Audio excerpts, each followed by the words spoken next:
lot to do. We got a lot to talk about. Typically, we have a guest, which we've been liking. We've been liking having our guests. It makes things a little bit more dynamic, especially with things that we're not as well versed in. Well, yeah, I mean, that's the thing. I think it's just hard to talk about stuff that you don't have like the best grasp on. So it's best to talk to somebody that's in that situation that knows more about it, and see if you can kind of get the answers out of them. We're kind of doing something a little bit similar today, I would say. Obviously not with a guest, but there's a really important story that came out. Kind of have a little bit of a News Corner-esque feel back to it. But I really wanted to take time to talk about this with you because it's significant. A lot of people, if they follow our social media, they know how we feel about the sexualization of children. I don't feel like it's that controversial to not want to trans the kids and wanting or sexualize them at all. Yeah, like it's not that. We could honestly do like a whole like 2 to 3 hour segment of me just ripping into it. And it's not even like these people that like trans their kids. Like I see 14-year-olds in mini skirts, and it's just that. And that's more acceptable among religious communities. It bothers me. What was that stupid show that came out with all the toddlers and tiaras? That's what it was. Yes, you hate that show. I hate that show, but I feel like ever since then, everything just kind of kept going downhill for kids. Yeah, no, I agree. Well, here's what bothers me, though. It's that the parents allow that. It's not the kids' fault. It's the parents. Yeah. Parents pushing their kids into it, and it just... of all the reality shows, that was one of the worst one. That one and Honey Boo Boo. Yeah, I heard about Honey Boo Boo, and I just... it's like, no, I think I'm good. You know what's funny, though, about that one? And I might be wrong about this, but my understanding is Honey Boo... the show stopped after they got wealthy, and I mean, I was like, was it all an act? I don't know. Well, no, they used their kid for a cash grab. That's what they did. Like, it's not... basically use the sniff test, like... If it's what it looks like, that's probably what it's going to be. It was just redneck Hollywood. Yeah. It was too gross. Whenever I saw a commercial, I'm like, this is disgusting. But I think what we're going to go through today is going to be even more disgusting. And this is an article by Barry Weiss. Actually, not by Barry Weiss, excuse me. It's her publication called The Free Press. I believe she left the New York Times. And as you can tell by the name, I think that she felt that there was a lot of censoring going on and that you couldn't really say what you wanted to say. And so you're going to see this article here that from her publication written by a woman named Jamie Reed. And I think I'm going to actually pretty much go through this article, and we're just going to stop at certain points. It's important to read through this. You're going to be horrified. I know you're going to be horrified. You're going to be angry. But I think it's important to talk about. But here's what I'm going to say before we start with this article, is that if you are on the left, I am begging you to just hang with me and just listen to what this is. Because this woman we're talking about, this is not a Trumper. This is not a conservative. This is, and she's going to explain who she is. But she is a self-described queer woman. She is politically to the left of Bernie Sanders. Mm-hmm. And she is married to a trans man. So this is not your right-winger trying to convince you that this is wrong. So we're going to go through the article, but I just want to put that out there if you're on the left. And if you're on the right, share this with your friends on the left. Because either this episode or this article, I don't really care which one. All right, so here's the article, and it's called, "I Thought I Was Saving Trans Kids, Now I'm Blowing the Whistle." All right, so this is written by Jamie Reed herself, all right? "I'm a 42-year-old St. Louis native, a queer woman, and politically to the left of Bernie Sanders. My worldview has deeply shaped my career. I have spent my professional life providing counseling to vulnerable populations, children in foster care, sexual minorities, the poor. For almost 4 years, I worked at the Washington University School of Medicine Division of Infectious Diseases with teens and young adults who were HIV positive. Many of them were trans or otherwise gender nonconforming, and I could relate. Through my childhood and adolescence, I did a lot of gender questioning myself. Now I'm married to a trans man, and together we are raising my 2 biological children from a previous marriage and 3 foster children we hope to adopt." So again, I don't agree with this lifestyle. I don't think that this is necessarily good, but I do want to make the point again, not a right-winger. That is one thing for sure. All right? Mm-hmm. So I'm going to keep going. All that led me to a job in 2018 as a case manager at the Washington University Transgender Center of St. Louis Children's Hospital, which had been established a year earlier.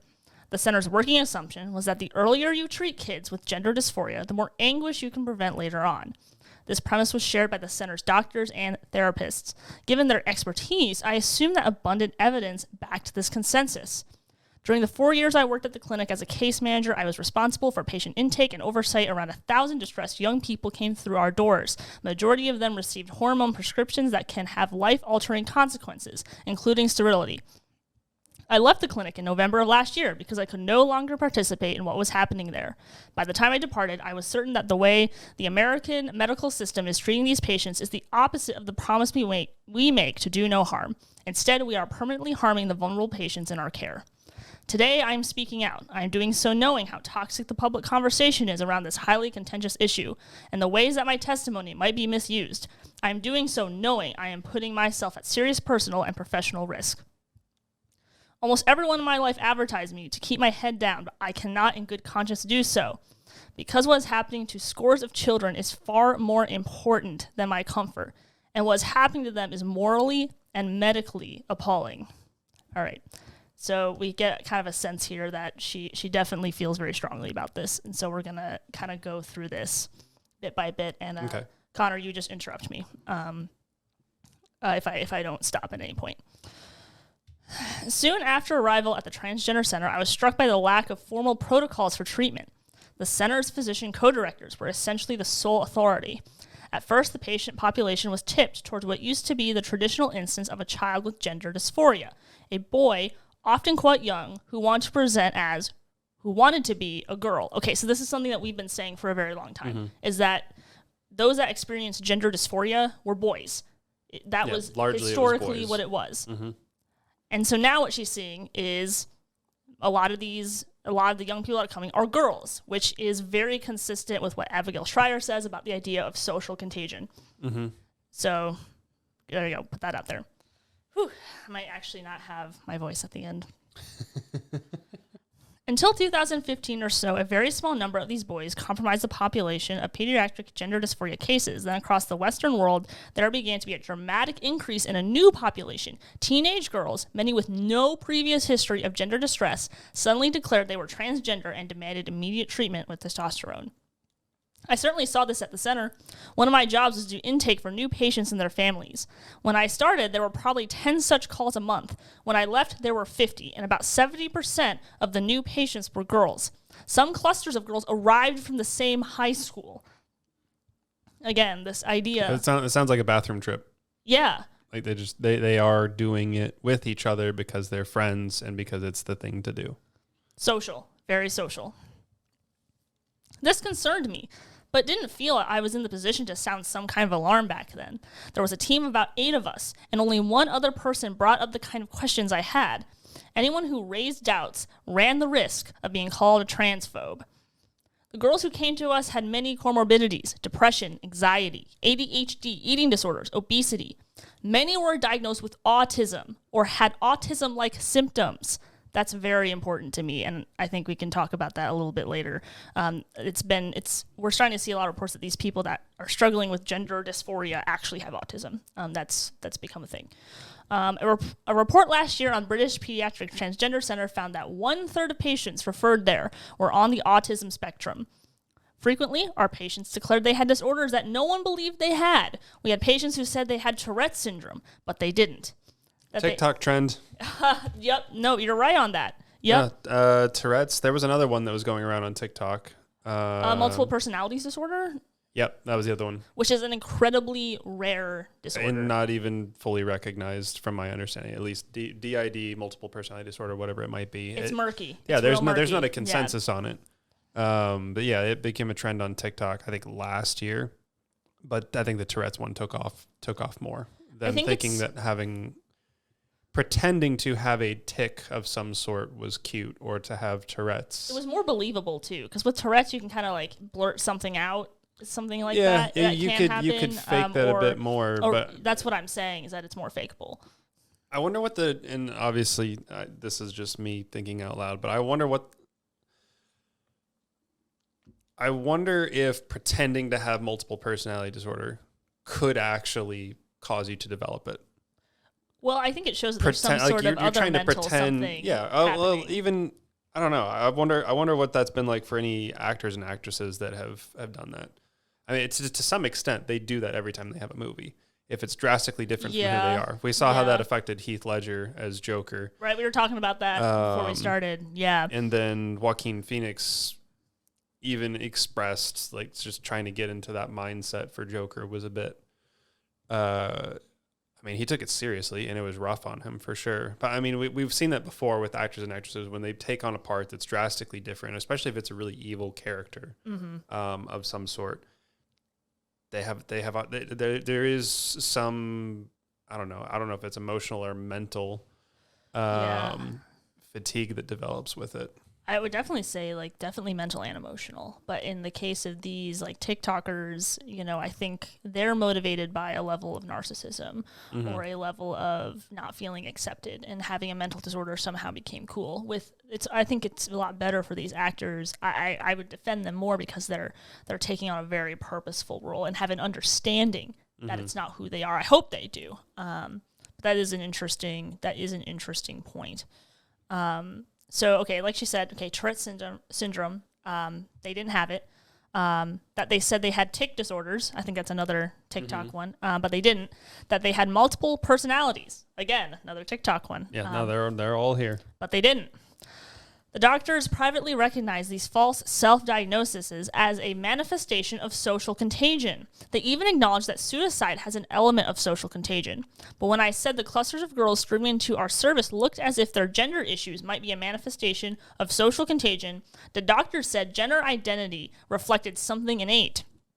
To begin transitioning, the girls needed a letter of support from a therapist, usually one we recommended, who they had to see only once or twice for the green light. To make it more efficient for the therapists, we offered them a template for how to write a letter in support of transition. The next stop was a single visit to the endocrinologist for a testosterone prescription. That's all it took. When a female takes testosterone, the profound and permanent effects of the hormone can be seen in a matter of months. Okay, I'm gonna slow down a little bit here, all right? The voice drops, beards sprout, body fat is redistributed. Sexual interest explodes, aggression increases, and mood can be unpredictable. Our patients were told about some side effects, including sterility. But after working at the center, I came to believe that teenagers are simply not capable of fully grasping what it means to make the decision to become infertile while still a minor. So now, that's something we've covered as well, about all the things that you cannot do as a minor. And even once you hit 18, you're still limited till 21, 25. Exactly. There's other things out there that you're still limited on, but for some reason they're allowing this to take place. No. And we're not even talking about sex reassignment surgery on kids. We're just talking about hormones. Exactly. Yeah. I think she gets a little bit more into it. But basically this article, it's everything that the right has been saying, but with actual evidence and proof from someone from the inside. So what you're going to hear here is not going to, if you follow a lot of the side effects of gender transition, you're not going to be surprised. You're just going to be horrified because it's going to give more detail that I have never seen before. So let's go ahead and get into the side effects. Yep. Many encounters with patients emphasized to me how little these young people understood the profound impacts changing gender would have on their bodies and minds. But the center downplayed the negative consequences and emphasized the need for transition. As the center's website said, left untreated, gender dysphoria has any number of consequences, from self-harm to suicide. But when you take away the gender dysphoria by allowing a child to be who he or she is, we're noticing that goes away. The studies we have show these kids often wind up functioning psychologically as well or as better than their peers. Psychosocially? Psychosocially? Yep. I'm sorry, I said that wrong. Psychosocially as well or as better than their peers. There are no reliable studies showing this. Indeed, the experiences of many of these center patients prove how false their assertions are. Here's an example. On Friday, May 1st, 2020, a colleague emailed me about a 15-year-old male patient. And this is in quotes. "Oh dear, I'm concerned that the patient does not understand what," I don't even know how to say this word, so forgive me for slaughtering it. Bicalutamide? How do you say that? Bicalutamide? Bicalutamide? Bicalutamide does. Okay, so clearly I don't even know how to say it. And then I responded, this being Jamie, I don't think that we start anything honestly right now. All right, so this medication is used to treat metastatic prostate cancer, and one of its side effects is that it feminizes the bodies of men who take it, including the appearance of breasts. The center prescribed this cancer drug as a puberty blocker and feminizing agent for boys. As with most cancer drugs, it has a long list of side effects, and this patient experienced one of them, liver toxicity. He was sent to another unit of the hospital for evaluation and immediately taken off the drug. Afterwards, his mother sent an electronic message to the transgender center saying that we were lucky her family was not the type to sue. Yeah, no, they're very lucky about that. Yeah. How little patients understood what they were getting into was illustrated by a call we received at the center in 2020 from a 17-year-old biological female patient who was on testosterone. All right, this is the part that just is graphic warning. She said she was bleeding from the vagina. In less than an hour, she was soaked through an extra heavy pad. Her jeans and towel she had wrapped around her waist. The nurse at the center told her to go to the emergency room right away. We found out later this girl had intercourse, and because testosterone thins the vaginal tissue, her vaginal canal had ripped open. She had to be sedated and given surgery to repair the damage. She wasn't the only vaginal laceration case we heard about. Like, you can go ahead and swear now too, Connor, if you want. But, like, honestly, what the heck? Like, this is horrible. Other girls were disturbed by the effects of testosterone on their clitoris, which enlarges and grows into what looks like a microphallus, or a tiny penis. I counseled one patient whose enlarged clitoris now extended below her vulva, and it chafed and rubbed painfully in her jeans. I advised her to get the kind of compression and undergarments worn by biological men who dress to pass as a female. At the end of my call, I thought to myself, wow, we hurt this kid. There are rare conditions in which babies are born with atypical genitalia, cases that call for sophisticated care and compassion, but clinics like the one where I work are creating a whole cohort of kids with atypical genitals, and most of these teens haven't even had sex yet. They had no idea who they were going to be as adults, yet all it took for them to permanently transform themselves was 1 or 2 short conversations with a therapist. Being put on a powerful doses of testosterone and estrogen, enough to try to trick your body into mimicking the opposite sex, affects the rest of the body. I doubt that any parent who's ever consented to give their kid testosterone a lifelong treatment knows that they're also possibly signing their kid up for blood pressure medication, cholesterol medication, and perhaps sleep apnea and diabetes. But sometimes the parents' understanding of what they had to agree to but sometimes the parents' understanding of what they had agreed to do, their children came forcefully. And in this, she puts a screenshot of a letter where a parent removes their consent for hormone blockers and additional medical treatment because the child's grades have dropped. They were now on 5 different medications, including Lexapro, Trazodone, Bespar, etc. So a lot of antidepressants. And I'm going to get into the neglected and mentally ill patients. Besides teenage girls, another new group was referred to us, young people from the inpatient psychiatric unit or the emergency department of St. Louis Children's Hospital. The mental health of these kids was deeply concerning. There were diagnoses like schizophrenia, PTSD, bipolar disorder, and more. Often they were already on a fistful of pharmaceuticals. This was tragic, but unsurprising given the profound drama some had been through. Yet no matter how much suffering or pain a child had endured, or how little treatment and love they had received, our doctors viewed gender transition, even with all the expense and hardship it entailed, as the solution. Some weeks it felt as though almost our entire caseload was nothing but disturbed young people. For example, one teenager came to us in the summer of 2022 when he was 17 years old and living in a lockdown facility because he had been sexually abusing dogs. He had had an awful childhood. His mother was a drug addict, his father was imprisoned, and he grew up in foster care. Whatever treatment he may have been getting, it wasn't working. During our intake, I learned from another caseworker that when he got out, he planned to reoffend because he believed the dogs had willingly submitted. Somewhere along the way, he expressed a desire to become female, so he ended up being seen at our center. From there, he went to a psychologist at the hospital who was known to approve virtually everyone seeking transition. Then our doctor recommended feminizing hormones. At the time, I wondered if this was being done as a form of chemical castration. Yeah, that's kind of what I was wondering, actually. Yeah. Is that might affect his previous urges. Yeah. Not really for the worse in this case and in this situation, but I don't know. Essentially chemically castrating somebody without their knowledge. I don't think that was that would be the right move, at least not initially. Well, no, and obviously the side effects of doing this cause harm to the patient as well, so it's not a viable solution. The same thought came up again with another case. This one was in spring of 2022, and it concerned a young man who had intense obsessive compulsive disorder that manifested as a desire to cut off his penis after he masturbated. This patient expressed no gender dysphoria, but he got hormones too. I asked the doctor what protocol he was following, but I never got a straight answer. Okay, so I want to stop here and just say this is why it's important to go through this article, because Connor and I and a bunch of other, and typically it's on the right at this point, with a few exceptions of liberals that are starting to catch on, that these are people that are extremely disturbed, getting horrible care. And this is the type of disturbed that we're talking about. This is messed up. These people don't need to be changing their gender. That's not the situation here. Yet these doctors so many other things to address first. It's cruel. It's so cruel.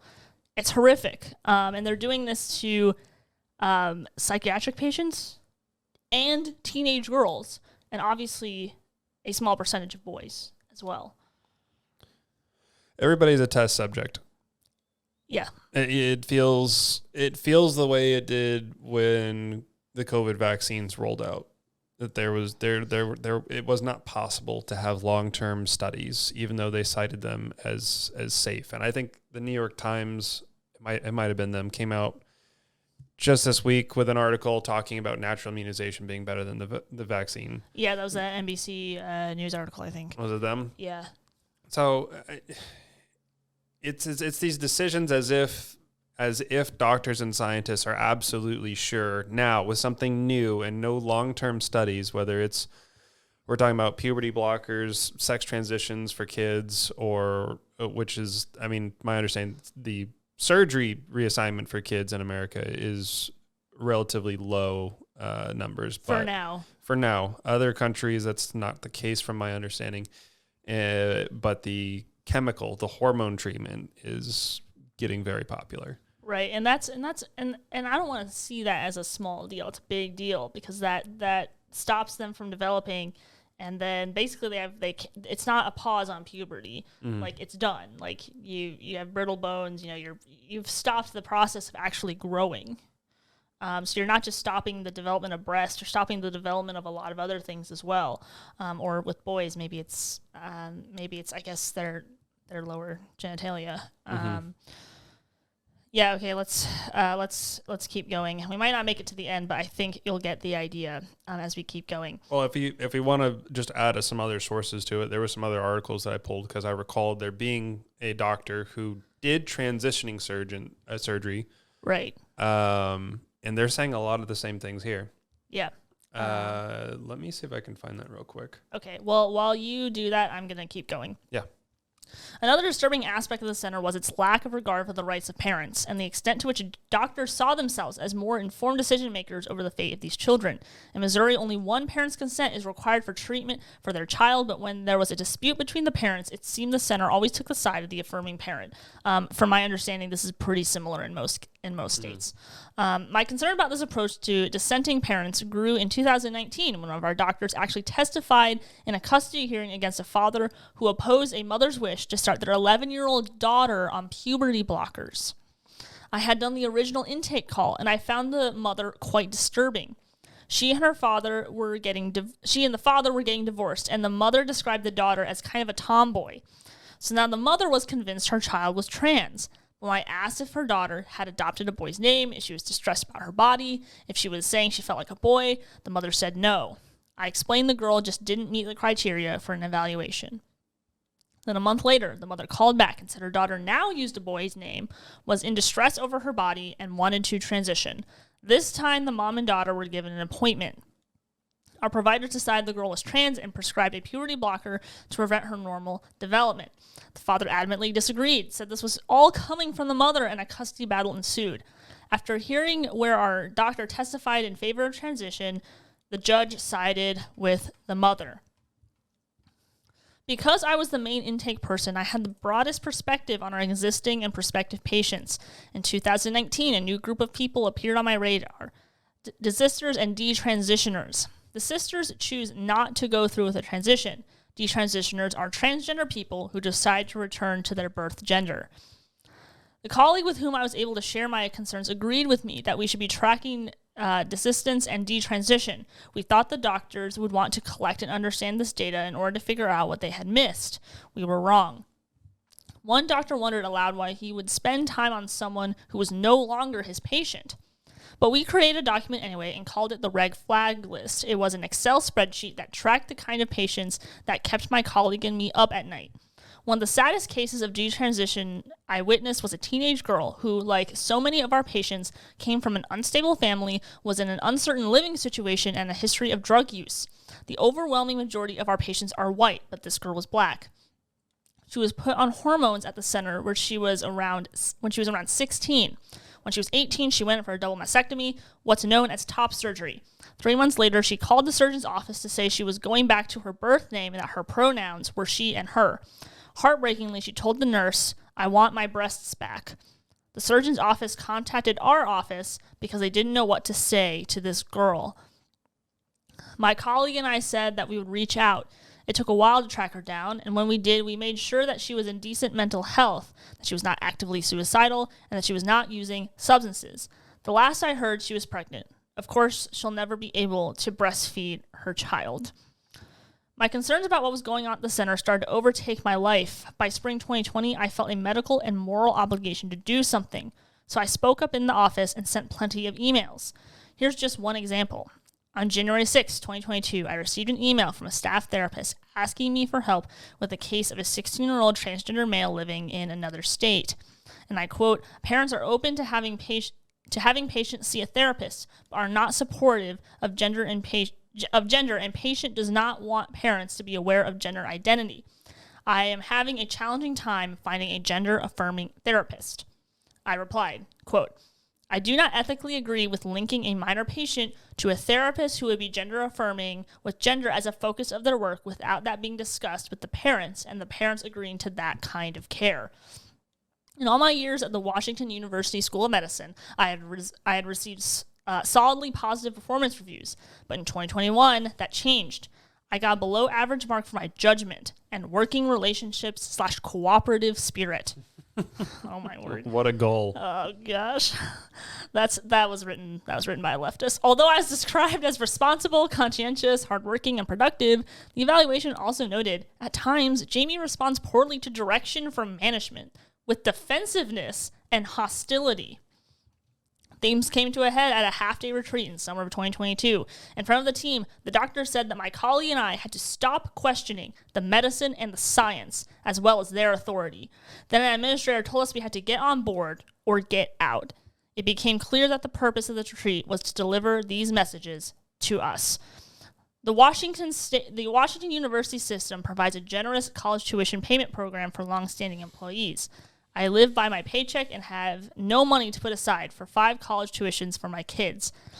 I had to keep my job. I also feel a lot of loyalty to Washington University. But I decided then and there that I had to get out of the transgender center, and to do so, I had to keep my head down and improve my performance review. I managed to get a decent valuation and landed a job conducting research in another part of the Washington University School of Medicine. I gave my notice and left the transgender center in November of 2022. And so there is even more to this article. I'm going to read the last 2 sentences here. 2 paragraphs. Last 2 paragraphs? Yeah. Okay. Mm-hmm. Some critics describe the kind of treatment offered at places like the transgender center where I worked as a kind of national experiment. But that's wrong. Experiments are supposed to be carefully designed. Hypotheses are supposed to be tested ethically. The doctors I worked with alongside at the transgender center said frequently about the treatment of our patients, "We are building the plane while we are flying it. No one should be a passenger on that kind of aircraft." So we'll make sure that we link this in the description of the podcast where you can read the full thing. We read to you about 75% of it. It's just tragic. I don't know how you do this with a good mind other than you're greedy, because that's money for them. You're greedy, or your ideologies are superseding your conscience at this point. Yeah, I think that's a fantastic way of putting it. You will align with your ideology even if it's potentially damaging to other people. They are sticking to it no matter what. Yeah. And this is kind of the thing, this woman described herself as left of Bernie Sanders. She's definitely not going to be a Trump supporter. She's liberal. She's she said she was queer. And married to a trans woman, I believe. No, a woman who thinks that she's a man. So yeah, trans man. I believe that's the. No. Yes. I'm pretty sure. Look in there. Trans man. I'm now married to a trans man. Yeah, so a woman that thinks she's a man. Yeah. So she's all these things, and this is where I get upset with both conservatives and liberals who just demonize the other side, because when there's an issue like this that's being pushed, you need allies and you need them to come from both sides. Yeah. And this is somebody who, even though we differ probably on religion and morals, probably and 95% of things, disagree with most things, this is something we would agree on, and I would work with people like this. Right. Yeah, I agree. But I will say, though, I'll push back a little bit where my passion is very strong, where I have no issue saying straight out, straight right, whether, I don't care how good your intentions are, the effects of this treatment is so cruel and so horrific, and you are taking advantage of the most vulnerable and most uninformed population that could ever be. And I appreciate this woman coming forward, and that to a certain extent there's a level of repentance of trying to make it right. But for every person that is in this industry who continues to support it, whether they are being coerced to or they are doing it for money, I have no sympathy. I have very little sympathy because the people that are suffering from this, they can never change. They can never get their breasts back. They can never remove the infections or the high cholesterol or the thinning of their uterine line. Like this is truly irreversible damage. And so for that, I will be very harsh and say, for the doctors, especially for the doctors on top who are continuing to, they know exactly, they're the ones that are in there doing this crap. Mm-hmm. I have no mercy. And I think that they, at this point, if we can get jail sentences for them for ruining thousands of lives, I'm in favor of that. But for anyone who's in this, who realizes that they thought they were doing the right thing, but now realizes that this is a mistake, come out now, do it now. All right, there's still repentance, there's still time, you can still help us, but for the doctors on top who continue to do this, no mercy. No mercy. Not from me. How long, okay, now I've got to ask you, how long is continuing to do so? I don't know, because I just can't, because I look at this story. Because if you said this several years ago, then you would be jailing everybody. Yeah. Currently. And that's why. Even the ones that are coming out. So they're going to come out in their own time. They are. But I think, there is a time limit on this thing. Like maybe you come to the right conclusion too late and you have to pay the price. I'm sorry. Like this is not clean cut. Obviously. Right. My point is, how do you decide what's too late? I don't know. I genuinely don't know. But in her case, it's not too late. I mean, it would have been if you made the statement 3 years ago. Maybe. And that's the thing. That's the thing where kind of my own religious beliefs come in, where I'm like, I believe that there's redemption in difficult areas. Because I also think about abortionists, right? Mm-hmm. Where, I want a lot of them that are continuing this. I do think that a lot of them need to go to prison. I do think that. But that's not really the law right now. And the Lord works in this messy situation, brings some people out of that. It's like, well, they're already punishing themselves enough. They've come clean in their conscience, and now they're helping us, where it's like, that's the best. That's in this situation, that's their punishment. Mm-hmm. But if it comes to a place where we do actually start jailing these people for doing these doctors on the top, I hope that they come to repentance while they're in jail.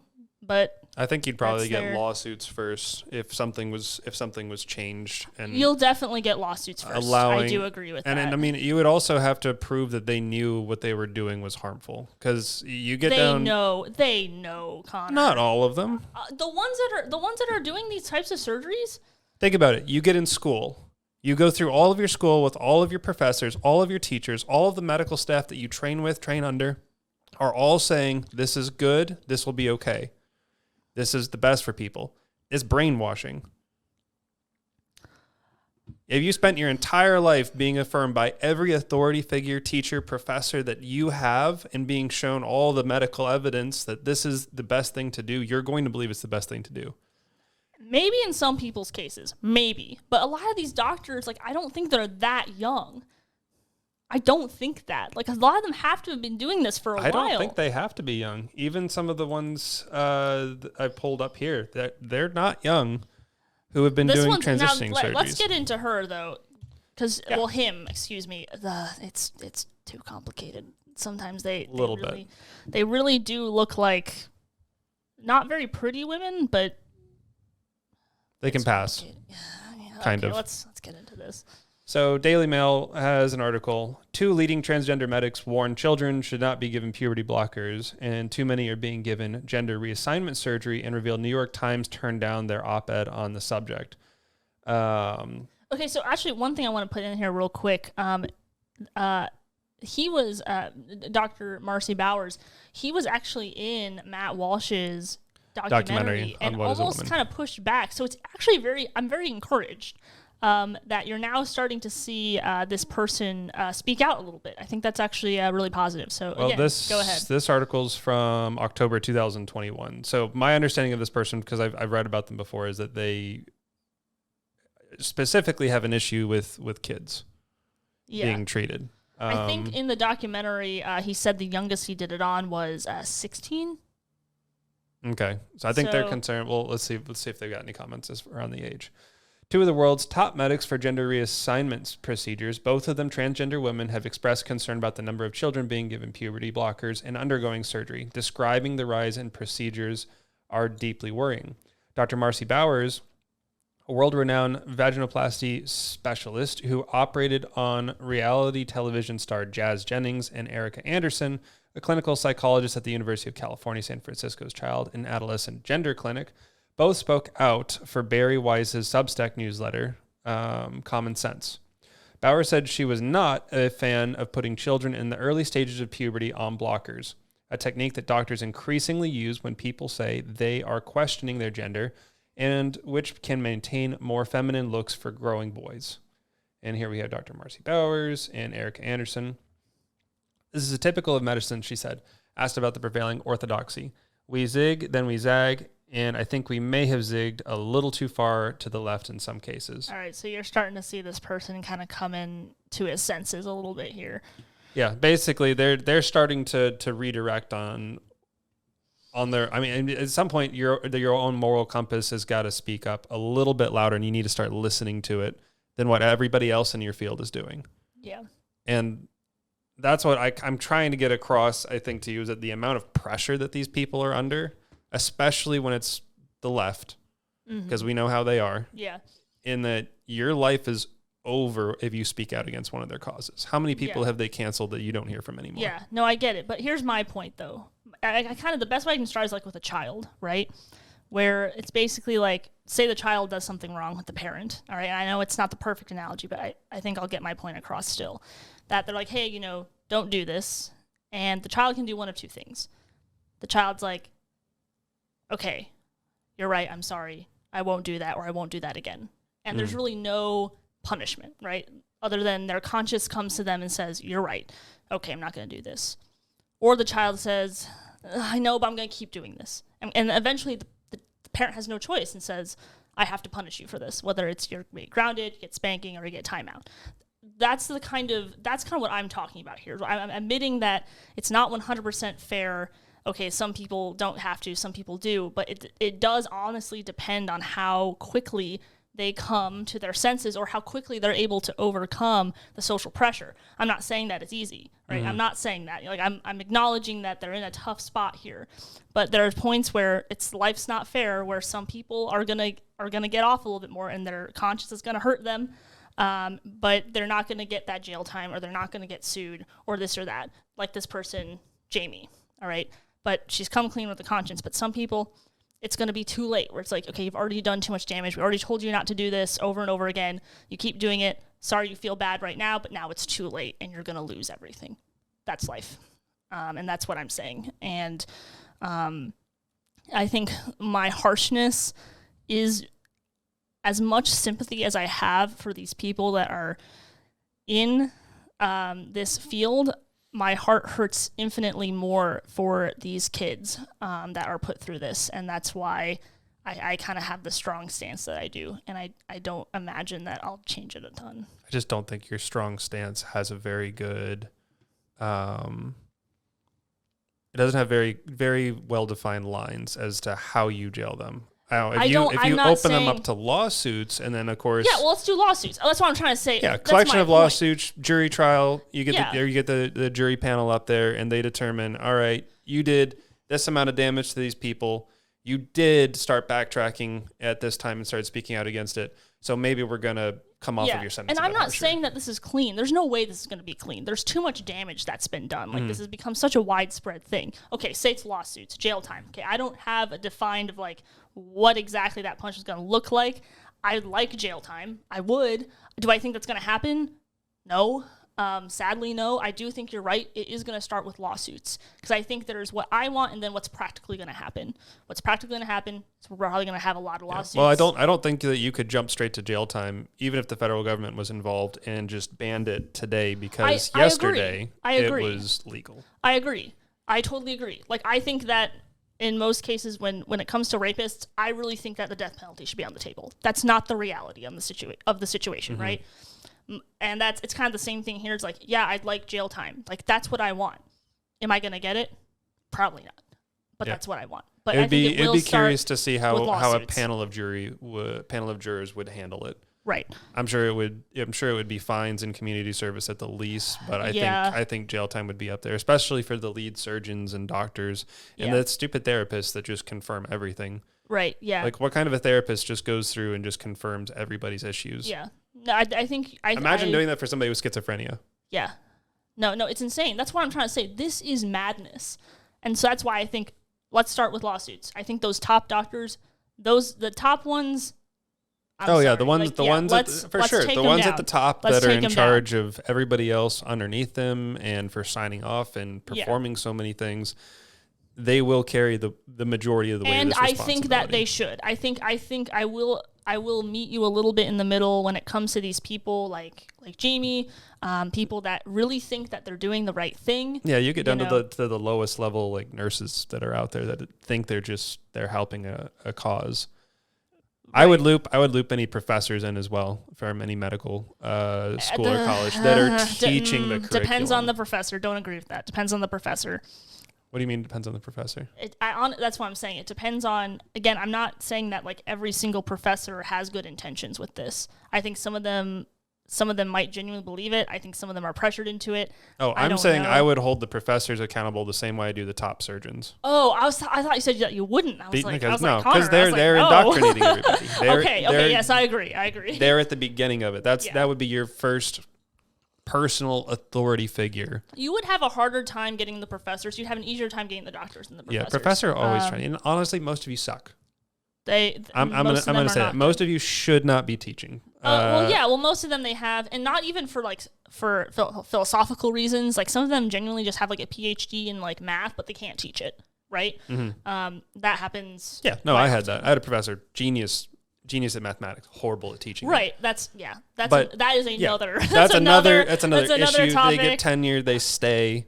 But with people that are coming out like this, and that are people who are not only just not only just initiating the movement or but have like gone through it themselves.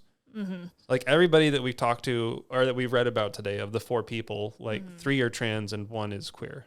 Yeah. Yeah.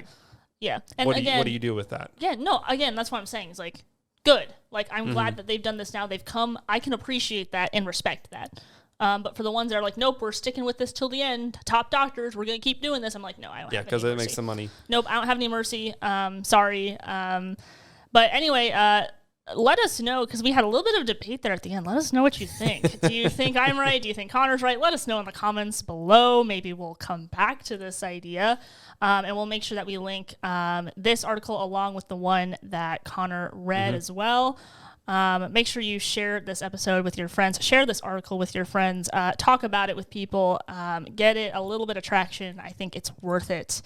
Connor, anything from you? No, nothing else from me. All right, I think that's it. On to the next podcast. Oh, I've never read so much in my life. Out loud, at least. I've done it a couple times on this, but no. I have not.